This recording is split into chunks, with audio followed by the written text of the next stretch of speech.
여러분 안녕하십니까? 한 주간의 POBS 뉴스를 전해드리겠습니다. 첫 소식입니다.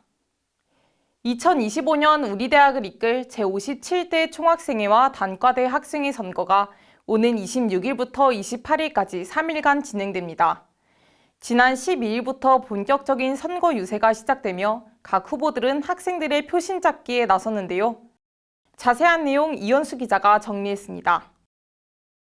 오는 11월 26일부터 28일까지 4일간 우리 대학에서 제57대 총학생회장단과 함께 단과대 학생회, 동아리 연합회 선거가 진행됩니다.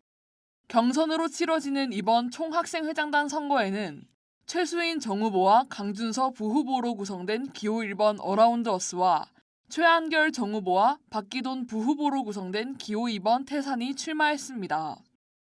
선거가 정상적으로 끝나면 우리 대학에서 여학생이 총학생회장을 맡게 되는 건 12년 만입니다. 2013년 제45대 총학생회 우리 PNU 이후 줄곧 남학생이 총학생회장을 역임했습니다. 기호 1번 어라운드어스는 학생 자치활동 지원 예산 복구, 교양 커리큘럼 개선, 국제기구 및 해외기업 탐방, 챗GPT 미리 캔버스 무료 서비스 제공 등을 주요 공약으로 내걸었습니다. 어라운드어스의 최수인 정후보는 채널 PNU와의 서면 인터뷰에서 어라운드어스는 항상 학우분들의 곁에 있겠다는 의미를 내포하고 있다.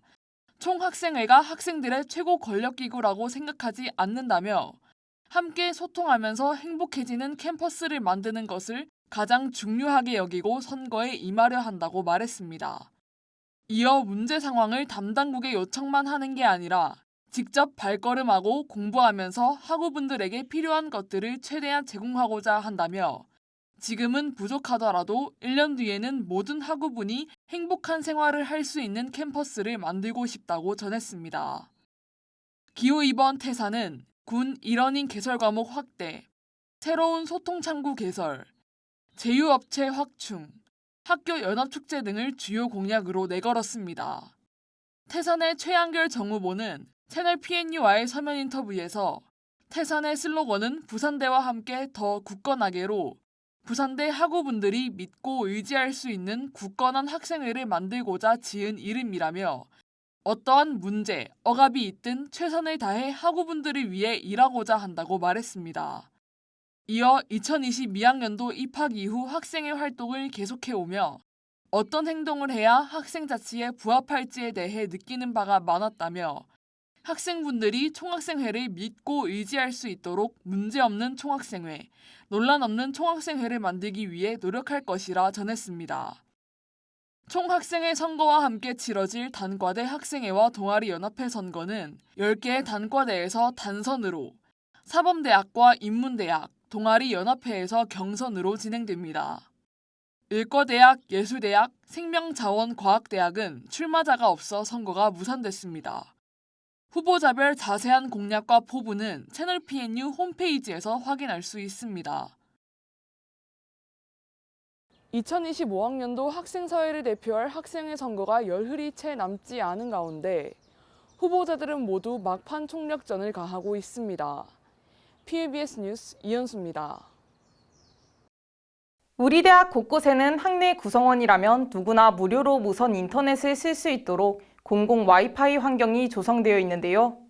이 무선 와이파이가 잦은 장애를 일으켜 이용자들의 원성을 사고 있습니다. 안정적인 차세대 와이파이 구축은 우리 대학 총학 공약 사항일 만큼 주요 사안이지만 예산 한계에 가로막혀 당장 개선하기 어려운 것으로 파악됐습니다. 송채은 기자가 보도합니다. 채널 PNU가 지난 10월 5일부터 11일까지 우리 대학 학내 구성원 350명을 대상으로 설문조사를 실시한 결과 10명 중 8명에 가까운 이용자들이 캠퍼스 와이파이 이용에 어려움을 겪고 있었습니다. 이용 만족도 또한 5점 만점에 평균 2.9점에 불과했습니다. 응답자들은 대부분 느린 속도와 약한 신호, 지속적인 끊임 현상 등을 겪고 있다고 답했습니다. 취재진이 만난 우리 대학 재학생 A씨는 수업 듣는 대부분의 강의실, 특히 경제통상관에서 와이파이 불편을 크게 느꼈다며 와이파이 속도가 느리고 끊김이 심해 수업 때 지장이 크고 웹에 들어갈 때도 불편하다고 말했습니다. 또 다른 재학생 B씨도 건설관 인터넷 속도가 느려 팀플할 때 인터넷 검색이 안 돼 진행이 어려웠다고 말했습니다. 우리 대학에는 현재 107개의 건물에 2,468대의 AP기기가 설치됐습니다. 2022년 우리 대학은 31억 원을 들여 스마트 캠퍼스 인프라 구축 사업을 추진해 유무선 인터넷 속도를 2배 이상 증폭했다고 밝혔지만 무선 와이파이 환경 개선을 요구하는 목소리는 여전한 겁니다. 실제로 취재진이 부산 캠퍼스 내 건물을 전수조사한 결과 모든 건물의 와이파이가 국내 평균 와이파이 속도에 미치지 못했습니다. 특히 우리 대학 정문 인근 제3공학관 4층 강의실, 중앙도서관 3층 그룹 스터디룸의 와이파이 속도가 가장 느렸습니다. 와이파이가 연결되더라도 데이터 요청 후 응답을 기다리는 지연 시간이 더딘 문제도 있습니다. 전문가들은 이 같은 문제의 원인으로 이용자 밀집을 지적합니다. 우리 대학 김태훈 교수는 같은 건물이라도 이용자가 밀집된 공간에서는 인터넷 속도 저하, 인터넷 끊긴 현상을 경험할 수 있다며 안정적인 와이파이 서비스를 제공하기 위해선 이용자 밀집도를 고려한 공유기 용량 증설이 필요하다고 말했습니다. 문제는 예산입니다. 우리 대학 유영한 교수는 공유기 설치나 테이블 연장 과정에서 공사 비용도 들기 때문에 예산 확보 문제가 크다고 말했습니다.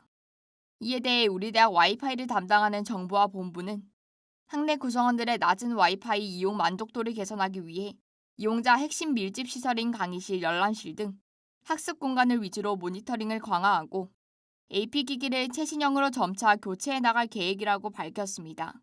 또한 건물 내 같은 버전의 AP기기가 배치하도록 위치를 조정하고 최신형 AP기기로 교체해 기기 간 연결이 끊기는 문제도 해결할 것입니다. 하지만 와이파이를 이용한 데이터 전송 시간 지연은 연결 속도, 신호 세기, 연결성, 주변 환경 등 여러 원인을 고려해야 하기에 문제 해결에 오랜 시간이 소요될 것으로 보입니다. 정부와 본부 관계자는 모든 네트워크를 살펴보기에는 경우의 수가 많다 보니 시간이 걸릴 수 있지만 동영상 스트리밍 기준 5메가베트 정도는 보장이 되도록 원활한 와이파이 환경 구축을 위해 노력하겠다고 전했습니다. PBS 뉴스 송채은입니다. 디지털 기기 사용이 늘면서 점점 펜으로 글씨를 쓰는 일이 줄고 있죠. 이런 가운데 우리 대학 출판문화원이 제1회 PNU 손글씨 대회를 열고 우리 한글의 아름다움을 국내외 학생들이 느끼도록 해 눈길을 사로잡았습니다. 청명한 가을 아래 잔디밭에 둘러앉아 직접 글을 써내려간 학생들을 서영채 기자가 만나봤습니다. 고요한 분위기 속에 손끝으로 한글의 섬과 곡선을 그려냅니다. 종이 한 장과 펜 한 자루를 쥔 채 교가를 적는 손길에 정성이 묻어납니다. 한자 한자 신중을 다하는 손길은 우리 대학 박물관 일대 잔디밭에서도 이어집니다. 지난 11월 14일 우리 대학 박물관 일대에서 열린 제1회 PNU 손글씨 대회에는 415명의 학생들이 참가하며 성황을 이뤘습니다. 당초 박물관 가운홀에서만 진행될 예정이었던 행사는 예상보다 사전 예약자가 많아 나래홀과 잔디밭 등에서도 진행됐습니다.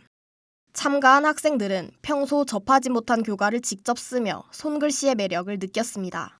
좀 타이핑만 하다 보니까 오랜만에 쓰니까 좀 색다른 느낌이어서 좋았던 것 같습니다. 글쓰기 대회 참여하면서 박물관 여기 앞에 자리가 마련돼 있어서 참여할 수 있었는데 앞에서 날씨가 좋아서 글 쓰는데 기분이 좋았던 것 같아요.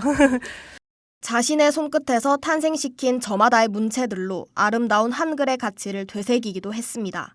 그래도 참여하면서 조금 부산대학교 교과도 이런 거였구나 하고 캠퍼스도 한번 와보고 하면서 되게 재미있었던 것 같습니다. 저희가 잔디밭에 앉아가지고 작성을 했는데 확실히 좀 앉아서 작성하다 보니까 글자 쓰기가 힘들었는데 그와 동시에 낭만이 넘쳤다. 이번 대회는 한글의 아름다움을 알리고 학내 구성원 간의 소통을 촉진하기 위해 올해 처음 열렸습니다. 특히 밀양 캠퍼스 소속 학생들이 참여할 수 있도록 별도 차량을 대절해 눈길을 끌었습니다. 장정 캠퍼스 학생뿐만 아니라 당연히 밀양 캠퍼스 그리고 양산 캠퍼스 학생들이 함께 참여해서 캠퍼스에서의 어떤 소통의 화합이라는 것을 모두 다 같이 느끼게끔 하는 것이 이번 대회 출품작 가운데 선정된 최우수작과 우수작은 문창별 땡땡채, 새벽들 땡땡채와 같은 이름으로 불리며 우리 대학 구성원 모두가 사용할 수 있는 문체로 등록됩니다. 출판문화원은 올해 행사의 호응에 힘입어 내년부터 한글날에 맞춰 손글씨 대회를 열 예정입니다. 디지털 기기 사용이 많아 펜으로 글씨를 쓸 일이 없는 요즘, 학내에 마련된 손글씨 대회가 디지털 세대에게 색다른 매력으로 다가오고 있습니다. PUBS 뉴스 서영채입니다. 우리대학 장애학습지원센터는 지난 11월 13일 성악관에서 학내 구성원과 지역 주민을 대상으로 점자교실을 열었습니다.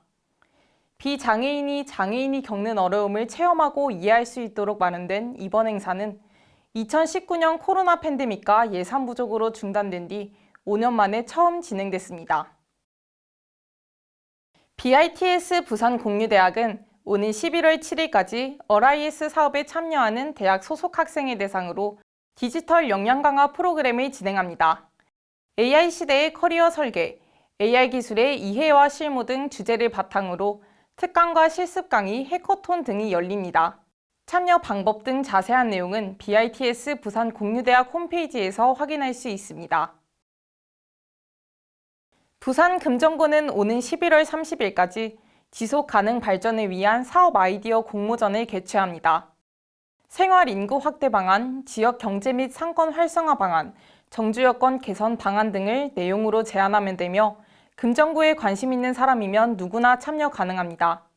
자세한 내용은 금정구청 홈페이지에서 확인할 수 있습니다.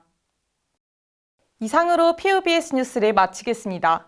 시청해주신 효원인 여러분 감사합니다.